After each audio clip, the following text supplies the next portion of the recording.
say? Sorry, this is part 2. Some unsuspected things happen. Okay, so page 252 of chapter 30. It is all had a butterfly. Let me just drink some water because I'm thirsty.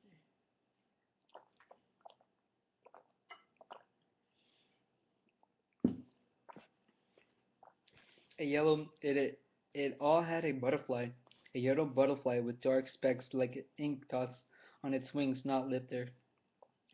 What had brought it there? There was no odor that I could detect to have attracted it. There were no other places where it could have rested. There was the wire fence on either side of the road.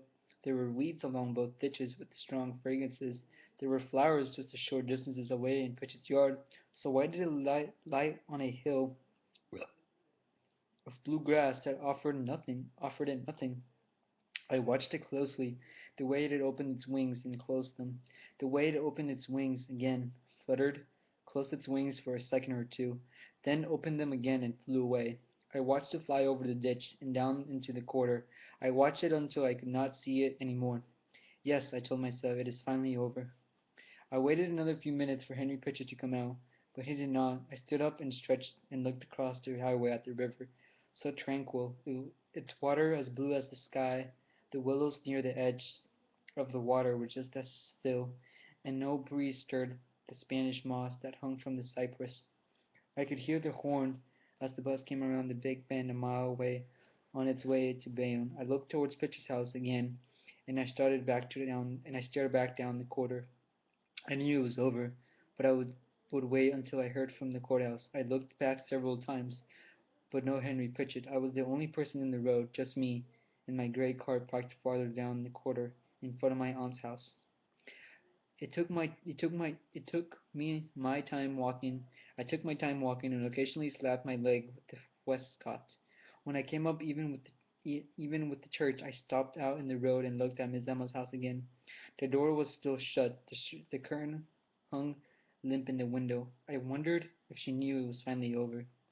Just before going into the churchyard, I looked back up at the quarter, and now I did see a car coming towards me.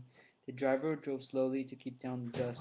It didn't look like Pritchett's car, and I knew it was not Reverend Ambrose. I moved into the ditch as Paul came up even with me and stopped. We looked at each other and I knew he had come to bring me the news. I didn't go up the car and I was supposed to do. I waited for him to make his move. I saw him reach for something on the seat beside him, and he opened the door and got out. He had a notebook just like the one I had given Jefferson. I waited for him to come to me. He wanted me to bring you this.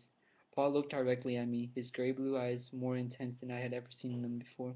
I took the notebook from him, and he continued to stare at me like someone in shock. Do you have a minute? He asked me. Yes, but I'll have to go inside first. I left the children on their knees. I'll be right back. The children all looked at me as I walked up this aisle to the table.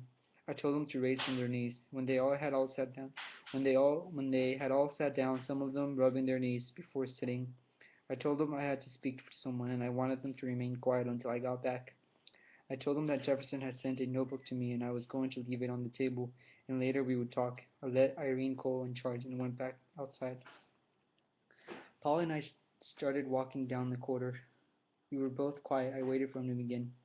It went all well as it could have gone. He spoke slowly as he walked abreast. He looking up ahead, I down at the ground. There was no trouble. He was a little shaky, but no trouble. Paul was quiet a moment, then suddenly he stopped walking. After going another step, I stopped too, and looked back at him. He was the strongest man in the crowded room, Grant Wiggins, Paul said, staring at me and speaking louder than he was. He was the strongest man in the crowded room, Grant Wiggins, Paul said, staring at me and speaking louder than was necessary. He was. I'm not saying this to make you feel good. I'm not saying this to ease your pain. Ask that preacher. Ask Perry Williams. He was the strongest man there. We all stood jammed together, no more than 8 feet away from that chair. We all had each other to lean on. When Vincent asked him if he had any last words, he looked at the preacher and he said, "Tell Nana I walked